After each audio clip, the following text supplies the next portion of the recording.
that the debt passes on to their heirs. Invariably, one of the first, if I get past this, that the bank doesn't own the home, they stay on title, the next thing I hear is, but what about my kids? And I'm like, really? They're 50. I think they're going to make it at this point in time. All right? I am astonished at parents in their 60s, 70s, 80s, and 90s, and they're still worried about their kids. And I'm like, at what point in time is it about you again? I'd like to think somewhere in your 60s it would be okay to have it suddenly be about you. How about if you split the equity with your kids?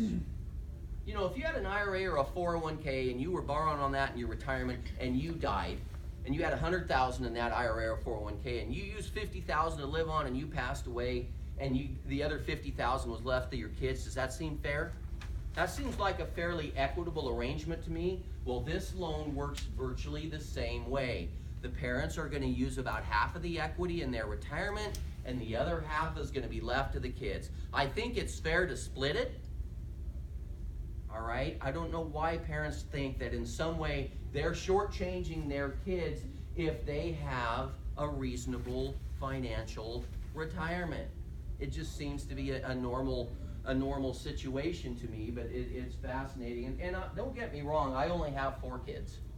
You know, and I have a teenage son at home named Noah, and we must have done a really good job raising him because he knows absolutely everything. And I say, no, I just want you to know that, you know, my goal in life is to live long enough to be a burden to my children. Especially you. That 18 years you were with me, they're not free. They are alone. And it will come back around later in life. I took care of you, you take care of me. That's the deal. All right? And that's how it should be. All right? There's nothing wrong with that strategy, and there's nothing wrong with splitting your assets and your home equity and your retirement accounts with your kids. You use half while you're alive, and you leave them something. It doesn't have to be all or nothing.